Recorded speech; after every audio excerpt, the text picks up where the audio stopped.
واجب الاحترام علماء کرام، عزیز ساتھیوں، مفتی صاحب کا نہایت مشکور ہوں، اور ان کا اصرار تھا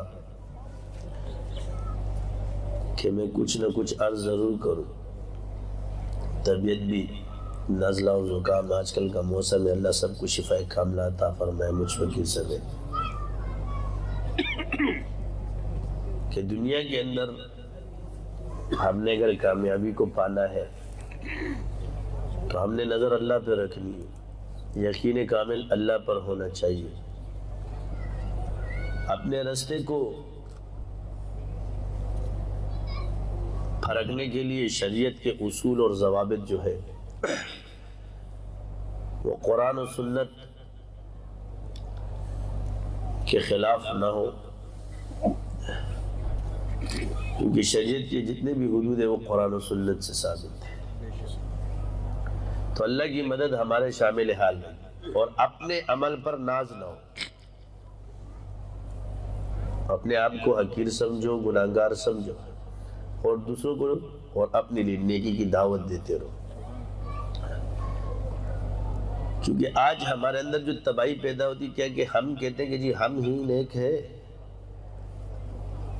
دوسروں کی نیکی ٹھیک نہیں ہے،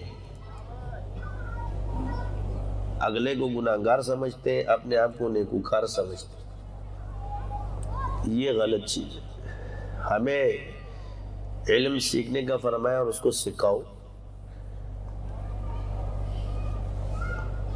جو چیز سب سے پہلے اپنے اندر نہیں تو پھر اس میں دعوت ہے، تو دوسرے کی نیکی جس طرح ہمیں معلوم نہیں ہے، ابھی مفتی صاحب فرماتے کہ ایمان کا تعلق دل سے، اقرار باللسان و تصدیق بالقلب ہے، تو جب تعلق دل سے ہے تو پھر اللہ اور بندے کا معاملہ ہے، اور زبان سے جو اقرار کر رہا ہے یہ بندے کے ساتھ معاملہ ہے۔ تو کس کا عمل قبول ہے یہ اللہ کو پتہ ہے، تو ہمیں بھی پتہ نہیں کہ ہمارا عمل قبول ہے کہ نہیں، یہ تو امید ہے، یقین ہے، امید ہے کہ ہمارا عمل قبول ہوگا۔ تو جس چیز میں ہم خود نہ ہو تو دوسرے کو کیسے کہہ سکتے؟ تو اس لیے امید رکھو سب پر کہ جو بھی نیک کام کر رہا ہے اس کا عمل انشاءاللہ قبول ہوگا۔ تو ہمارے پاس جتنے بھی دین کے ذرائع اس وقت موجود ہیں، ہمیں ایک دوسرے کو تسلیم کرنا چاہیے، باقی کمزوریاں اپنی جگہ اور خیر اپنی جگہ، چاہے وہ مدارس کی شکل میں دین کا کام ہو رہا ہے، چاہے وہ خانقاہوں کی شکل میں ہو رہا ہے، چاہے وہ سیاست کی شکل میں ہو رہا ہے، چاہے وہ ناموس صحابہ کی شکل میں ہو رہا ہے، چاہے وہ جہاد کی شکل میں ہو رہا ہے،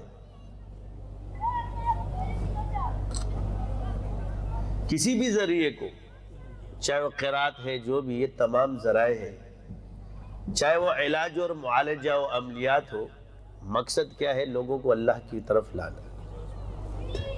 اس کے مختلف راستے ہیں، اور جو جس راستے میں ماہر ہے وہ اس راستے سے لوگوں کو لا رہا ہے، کیونکہ علماء صلحاء یہ دین کو صحیح سمجھتے ہیں۔ اس کا یہ مطلب نہیں کہ یہ معصوم ہے، ان پر نفس و شیطان کا حملہ کبھی ہو نہیں سکتا، یہ بات اعتقادیات میں آپ کی چلی جاتی ہے۔ اس چیز کو خاص طور پہ ہم لوگ سمجھنا چاہیے کہ اپنا مزاج، کیونکہ ہم نے ہاں ولایت کا معیار یہ رکھا ہے کہ ولی اس کو کہتے ہیں جس کے پیچھے کوئی بات نہ کرے، کیا؟ اور ولی اس کو کہتے ہیں جس سے کبھی کوئی خطا ہی نہ ہو۔ یہ دونوں باتیں اگر شریعت کے پیمانے میں ڈال دیے جائے تو پھر چھنی میں کوئی بھی نہیں بچے گا، یعنی ایمانیات سے خارج ہو جاؤ گے سارے، کیونکہ یہ مقام نبوت کا ہے۔ کس کا ہے؟ اور پھر باتیں نہ کرنا تو لوگ تو اللہ کے پیچھے بھی کرتے، نبی کے پیچھے بھی کرتے، تو پھر کون سا مرتبہ اور مقام دے رہے ہو؟ تو عقیدت میں سب کے دماغ میں یہی چل رہا ہے، لیکن تحقیقاً یہ بات غلط ہے، اس لیے کہ صوفیاء پر معصومیت کا عقیدہ جن لوگوں نے رکھا، ابن تیمیہ نے اسی بات پر رد مارا۔ تو اعتقاد کہ کتنی عقیدت آپ کو رکھنی چاہیے ولی پر، نبی پر، صحابی پر، عالم پر، اس کے حدود بھی آپ کو معلوم ہونے چاہیے۔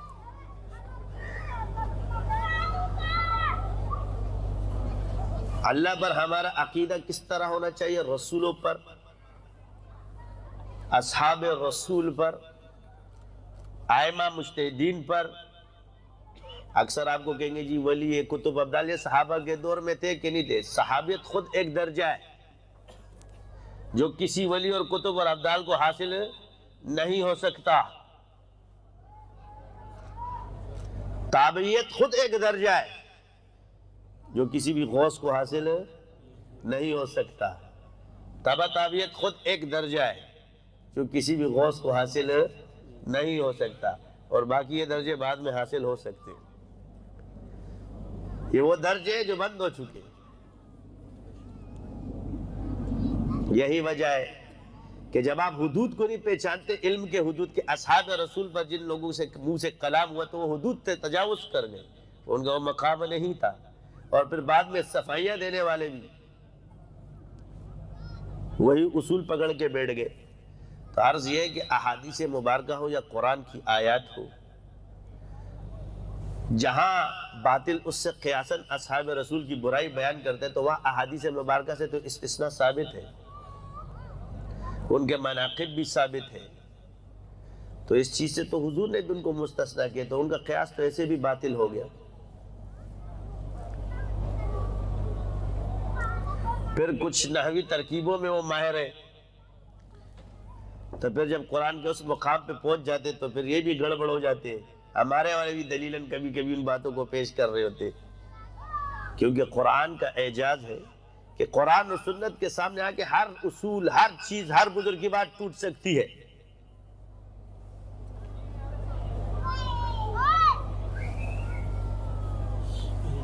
کیونکہ صحابہ ہمارے لیے معیار ہے، ان کا استاد حضور ہے۔ ایمان کا پتہ صرف نبی کو ہوتا ہے، اللہ کے بعد اگر کسی کو تو وہ نبی کو ہے، ورنہ اصحاب کو بھی یہ حدود دی، تو تمہارے بزرگوں کے پاس کہاں سے آ گیا بھائی؟ تو ایک شخص نے جب کلمہ پڑھا تو صحابی نے اپنے اجتہاد سے ان کو شہید کر دیا، تو آپ علیہ السلام نے کیا فرمایا؟ یا رسول سے ڈر کے پڑھا ہے، تو آپ کا اجتہاد یہ ڈر کے پڑھا ہے، ایمان پر کہا تم نے اس کا دل چیرا تھا۔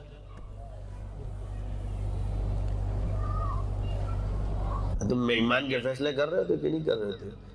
ہر اپنے والے کے پیچھے بھی پڑے ہوتے، اس کا ایمان نہیں ہے، اس کا نہیں ہے، اس کا نہیں ہے، اس کا نہیں ہے۔ یہ میں آج تمہیں بتا رہا ہوں، سنتے جاؤ۔ اسی طرح کسی کے کشف پہ ایمان کرنے کے، یار میرے کشف میں آگے یہ مومن نہیں ہے، کیا یہ معتبر ہے؟ یا میرے خیال میں یہ مومن نہیں ہے، کیا یہ معتبر ہے؟ تو انبیاء کے بعد معرفت اللہ نے اصحاب رسول کو دی ہے، اس کے بعد تابعین کو ہے، تبع تابعین کو۔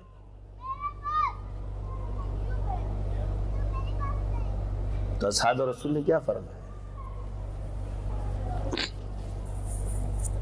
ایک شخص جنگ لڑ رہا ہے، یعنی یہ تم کسی کو جنتی نہیں کہہ سکتے،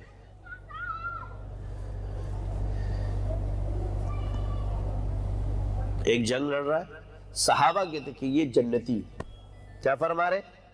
اس کی بہادری کو دیکھ کے کیا فرما رہے؟ یہ جنتی ہے۔ فیصلہ حضور نے فرمایا جہنمی ہے۔ کیا فرمایا؟ صحابہ نے کیا؟ ظاہر کو دیکھا، فعل دیکھا ہے نا۔ بات یہ نہیں ہے، بات یہ کہ یہ حدود جو نبوت کی بیان، یہ صحابہ کو یہ چیز نہیں دی، اس لیے فرمایا۔ وہاں بھی کیا دل چیرا تھا، یہاں بھی کیا ہے؟ اندازہ ہے، آپ لوگ کی رائے ہے جنت کے بارے میں۔ اس نے خودکشی کی۔ پھر ایک پڑاؤ میں آپ علیہ السلام لشکر لے کر گئے، ایک شخص باہر نکلتا ہے، اس پڑاؤ کو خدمت کرتا ہے جو جہاد کے لیے جا رہا ہوتا، صبح ان کا انتقال ہو جاتا ہے، حضور پوچھتے کسی نے اس کو نماز پڑھتے ہوئے دیکھا، ایک ایک فعل کا پوچھا، سب نے کہا نہیں، تو آپ علیہ السلام اس کو دفن کرتے، فرماتے تیرے ساتھی تیرے بارے میں گمان کرتے ہیں کہ تو جہنمی ہے، میں محمد گواہی دیتا ہوں تو جنتی ہے۔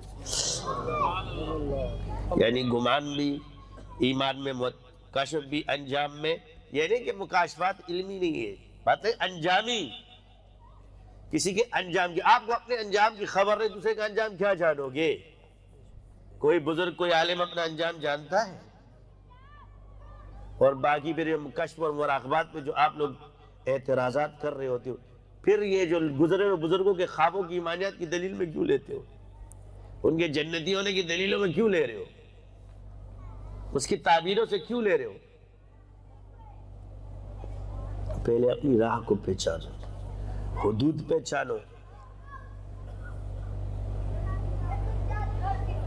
اب آپ ایک لحاظ سے گیا، تبلیغ ثابت ہے، مدد تعلیم ثابت ہے، جہاد ثابت ہے، سیاست ثابت ہے، صحابہ کے ناموس ہر چیز ثابت ہے۔ اب جب تم ایک دوسرے سے لڑ رہے ہو تو اصولاً تو یہ انکار ہو رہا ہے۔ اب تمہارا عمل ضائع کر رہا ہے کہ نہیں کر رہا؟ یاد رکھیں کہ ایک آدمی اگر ایک فعل پہ چل رہا ہے تو یہ نہیں کہ پوری دنیا کا ٹھیکیدار بن جائے۔ اسلام میں سارے طریقے ہیں، پورا کا پورا اسلام ہمارا نہیں ہو جائے گا، اس میں تمہارا ایک تنظیم کا نہیں ہو جائے گا، ایک جماعت کا نہیں ہو جائے گا۔ اس لیے فروعی مسائل میں جب تک مسئلہ ہوگا یہ بندہ اسلام سے خارج نہیں، کیونکہ تمام مذاہب جتنے بھی مسالک ہیں وہ اسلام میں ہے، حنفی ہے، مالکی ہے، شافعی ہے۔ اسی طرح تصوف، اب اکثر کہتے ہیں جی صوفی فلاں سے چلے، سب سے پہلی بات یاد رکھو، تصوف میں ثابت کر دوں گا کہ تمہیں اہل سنت والجماعت کے علاوہ کسی کے پاس نہیں، باقی ہر چیز تو میں غیروں میں ثابت کر دوں، علامہ غیر میں، مجتہد غیر میں، کوئی سلسلہ غیر میں ہے؟ دو چیزیں کرتے ہیں آپ کے اندر، اول آپ کو مغلوب کرنے کے لیے آپ پہ جادو کریں گے، پھینک دیں گے، دوسرا آپ کے اندر اختلاف پیدا کریں گے، نفرت پیدا کریں گے، توڑ۔ یہ سحر کے ذریعے آسان ہے، جیسے آج آپ لڑ رہے جادو کی وجہ، ایک گھر میں اگر پھینک دیا جائے تباہی پیدا ہو جاتی ہے، میاں بیوی میں لڑائی پیدا ہو جائے، پورے خاندانوں میں لڑائی پیدا ہو جائے، اس کے شوبدک سے لوگوں کا ایمان تباہ ہو جاتا ہے، یہ ثابت ہے۔ تم تقریروں سے جادو کاٹنا چاہتے ہو، ایک مولوی صاحب نے مجھے کہا آپ کیسے کہتے ہو جی چلے سے جادو کٹتا ہے اور دعوت سے، میں نے کہا آپ مجھے بتاؤ جب بنی اسرائیل گمراہ ہوئی تو ہارون علیہ السلام تھے کہ نہیں تھے؟ دعوت دے رہے تھے کہ نہیں دے رہے تھے؟ کوئی آیا اس وقت؟ میں نے کہا جیسے ہی موسیٰ علیہ السلام آ گئے جادو ٹوٹ گیا، کیوں؟ وہ چلا کاٹ کے آ رہے تھے۔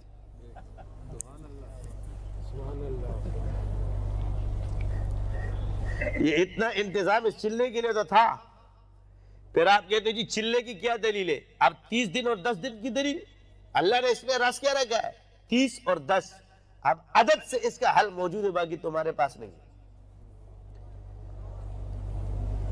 اب 30 3 کا عدد پیش کرتا ہے اور 3 اللہ کے نام کا عدد ہے۔ اللہ کے نام کے عدد بنتے 66، اس کی دہائی 12 اور اکائی 3، اور حضور کے نام احمد اور محمد، اس کا نام ہے احمد کے عدد 53 بنتے، اس کی اکائی 8 بنتی ہے، اور محمد کی 92 بنتے، دہائی 11 بنتی ہے اور اکائی 2 بنتی ہے۔ آپ 2 اور 8 کیا ہوئے؟ 10، 30 اور 10 چلہ ہو گیا۔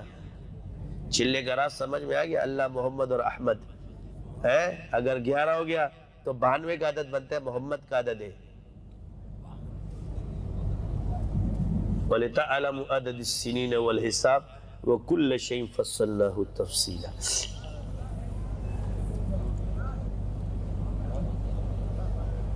ہر علم کو سیکھو،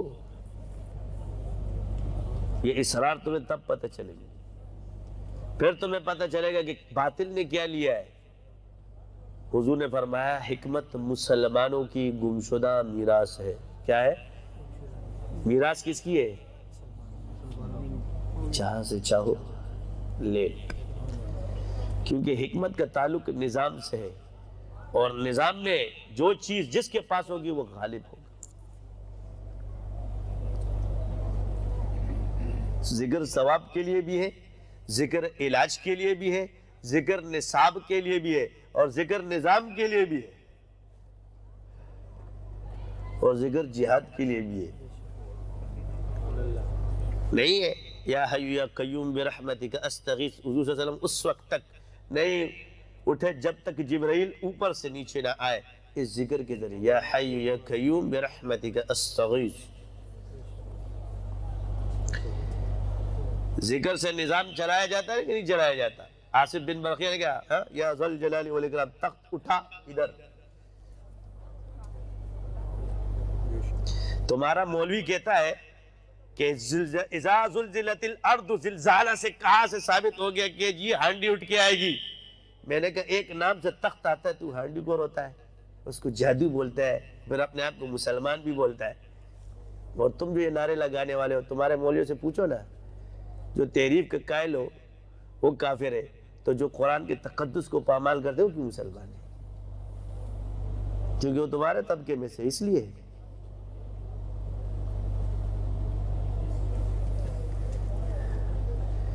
نہیں چھوڑوں گا تم لوگوں جب تک اسے توبہ نہیں کراؤ.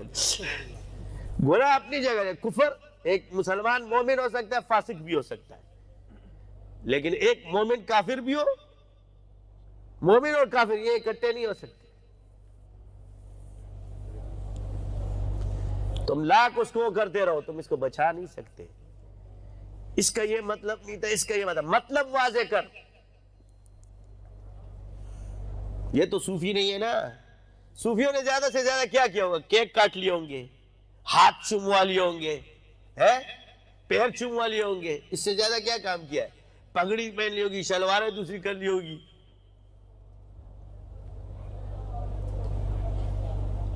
اس سے زیادہ کام ہے؟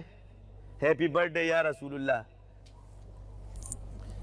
اگر جاہل صوفی بھی کرے گا زیادہ سے زیادہ یہ کر لے گا. مگر جا کے الزام کس پہ لگا رہا ہے؟ اب سنو، علمی باتیں کہ صوفیہ نے بچایا ہے ہم سب کو. ہمارے ہاں تلازم نہیں ہے، جدا مت کرو. یہ جو تمہارے استاد کہتے جہاں صوفی آ جائے حاجی سے ہاتھ دھوؤ.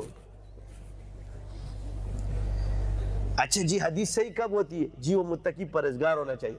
اب جب متقی پرہیزگار کی ساری نشانیاں ہوتی ہیں تو پھر کیا کہتے جی یہ صوفی ہے. تمہارا حال کیا ہے؟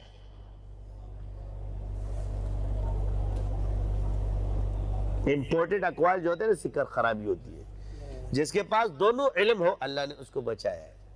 اب سوال یہ، اب سنتے جاؤ. معتزلی کون تھے بتاؤ نا؟ کتنے مولوی بیٹھے؟ صوفی تھے کہ مولوی تھے؟ بولا نا مولوی تھے. اچھا جی رافضی کیا ہے؟ انہوں نے اپنے آپ کو صوفی بولا ہے، مجتہد بولا ہے. اچھا جی ناجیہ، جتنے فرقے ابھی آتے جاؤ نیچے. قادیانی کون تھا؟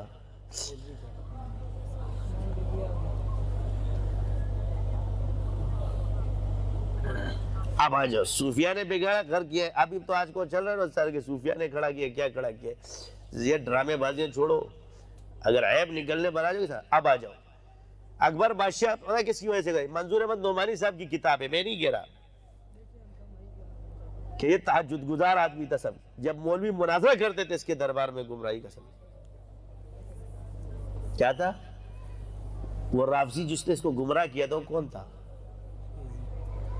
اب اس بر صغیر میں اسلام جب زندہ ہوا کس کی برکت سے؟ مجدد الف ثانی. کون تھا؟ تو بولو نا. تم لوگ آج میں نجدیوں کا دماغ سیٹ کرنے آ گیا. بولو کون تھا؟ صوفی تھا. امام ابو حنیفہ رحمۃ اللہ علیہ گئے کس کے پاس؟ سیکھنے کے لیے.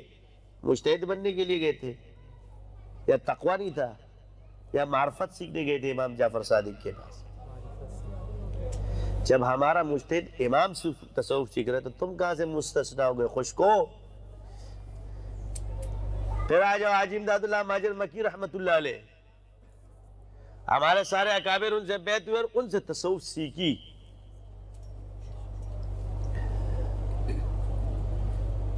تو جو علم ہم بیان کرتے ہیں، تو حضرت تھانوی سے کسی نے پوچھا آپ نے کون سی کتابیں پڑھی ہیں، کتب بینی کی ہے یا؟ فرمایا میں نے بھی وہی کتابیں پڑھی، مگر تم نے کتب بینی زیادہ کی اور میں نے خطب بینی زیادہ کی۔ سمجھ آ گئی؟ یعنی اپنے علم کی نسبت کس طرف کی؟ آپ سے سوال ہے تصوف والے معاملے پہ یا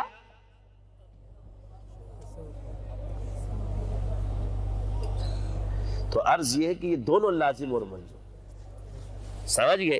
قرات ہم نہیں سیکھیں گے، یہ سارے شعبے بزرگوں کی محنت سے اللہ نے اللہ والوں کو اس لیے کھڑا کیا اور آپ تک پہنچائے، ہم تک پہنچائے۔ ہم پہ لازم ہے کہ ہم آگے پہنچائیں۔ اگر آپ نے باطل کو شکست دینی ہے تو چلہ کشی کو اختیار کرو، سمجھے نا؟ پھر میدان میں کودو۔ اگر شیطانوں کو مارنا ہے نا اور ہرانا ہے تو پہلے چلے کرو، میرے ساتھ آگے کرنا، ادھر ادھر والوں کے ساتھ نہیں کرنا، پاگل ہو جاؤ گے۔ سمجھے؟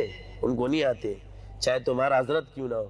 ان بزرگ ہو تمہیں صاحب ڈرامے بازی کریں گے، پھر مینٹل ہو جائے، پھر نہ ادھر کے رہو گے اور نہ ادھر کے رہو گے۔ کیا ہوگے؟ جس نے خود نہیں کیا تیرے پہ تجربے کرے گا۔ سمجھ آئی کہ نہیں آئی؟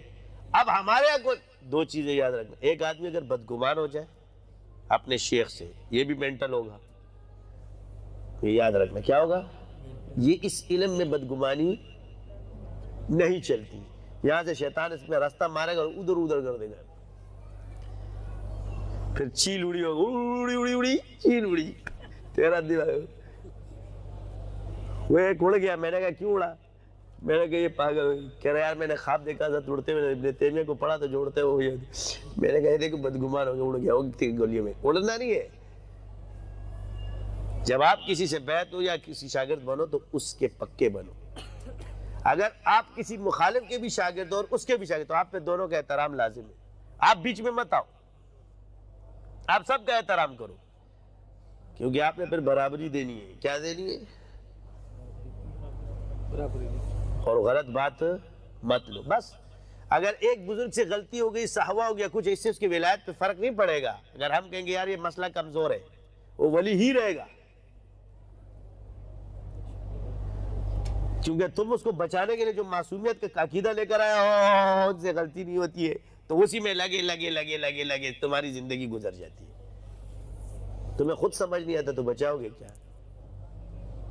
اصل چیز پر آؤ، جو بات قرآن و سنت کے مطابق ہے اس کو لے لو، جو اصول جو چیز جو نہ ہو اس کو چھوڑ دو۔